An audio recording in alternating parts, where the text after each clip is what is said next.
And I go back to Dr. Saeed Abu Hassani, tell them it's American money that's paying for these weapons. We know that war is not a game, and we know that even though, for instance, we gave $17 billion of American money to the Israeli Defense Forces that could only be used on purchasing weapons. In 2007, a contract was signed so that the United States over the next 10 years would give Israel $30 billion for weapons. Now the hitch was 70% of it must be spent on weapons that are purchased in the United States. And so it's very, very hard for a congressperson, for a senator, for a president to stand up to both the defense lobby and the American-Israeli political action lobbies on the issues in Afghanistan, in Iraq, in Gaza, in the West Bank, in any of the theaters of war. It's very, very difficult. We ought not minimize it or underestimate it, but it does redound back to us. We can't say, I am not responsible, because we are so very, very involved and caught up. I think of Barbara Deming, the wonderful Quaker woman who wrote Revolution and Equilibrium and Prison Notes and many poems in an anthology called We Are All Part of One Another. And she used to talk about how sometimes in film, in the genre of the films that she was analyzing, probably late 40s, 50s, there was a tendency to want to be both the good guy and also, if you were the bad guy would eventually come around in the script to being redeemable in the end, and the good guy would end up kind of getting the girl. And there was some transformation so that even the bad guy part could be coming around to being a good guy. Well, I think that's kind of like us. We want to be the good people, but there is something so very, very profoundly bad and flawed, and it's not something we can switch off. It's going to take so much work. And I think that the mouthful that I don't have an anecdote for, I don't have a pithy statement about, I just have to accept it and try to be governed by it. If we want to make a significant change in the militarism, let me just add in the Reverend Dr. Martin Luther King's words describing militarism as a demonic suction cup. The militarism that sucks up our scientists, our resources, our ingenuity. If we want to make a significant challenge to that militarism, we must individually and collectively change our approach toward consumption of fossil fuels and other limited sources of energy.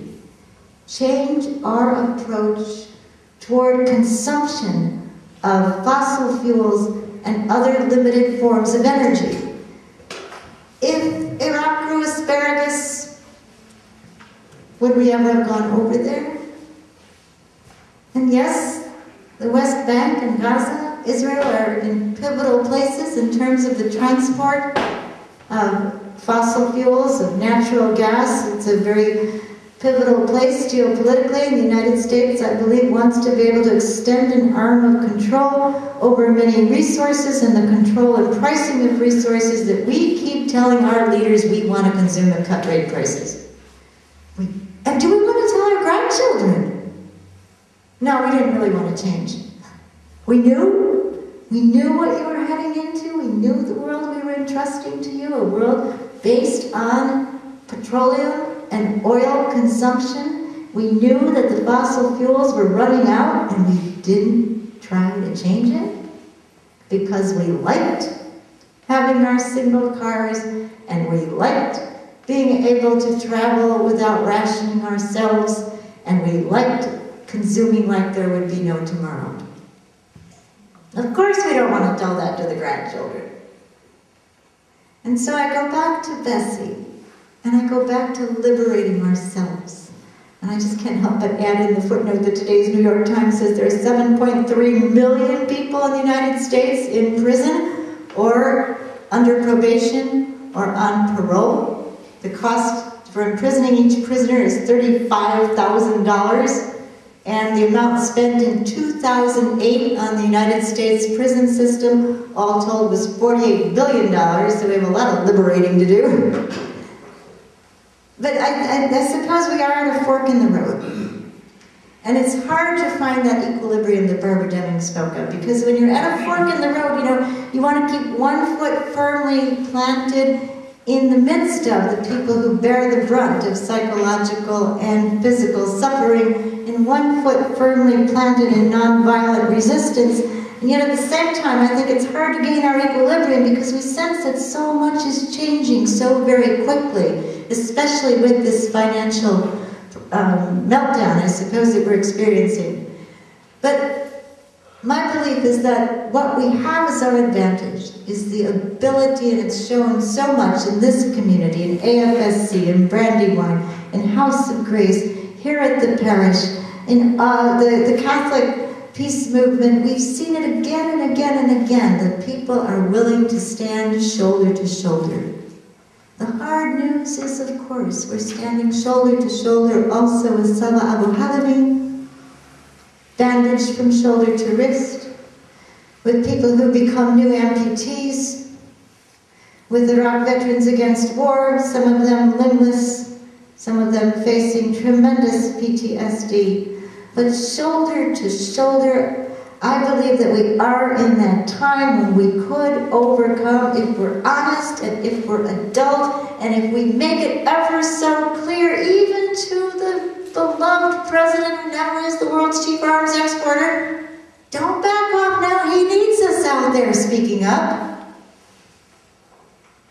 Make it abundantly clear that we've had it with the war system. We've had it with the weapons. That we follow the Reverend Dr. Martin Luther King, who said, seek neighborliness, the neighborliness that goes beyond family, beyond clan, beyond tribe, beyond nation state, that all-embracing neighborliness that could feed a hungry world, could solve problems of disease, could enable people to get shelter and raise their children in dignity, but we can't do it and bankroll the filthy, rotten system of the U.S. military.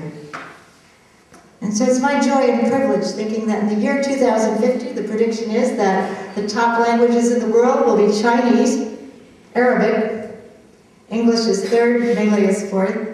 I just would like to go back to something some Shoeshine boys sang for us a long time ago. It's a prize for all of us.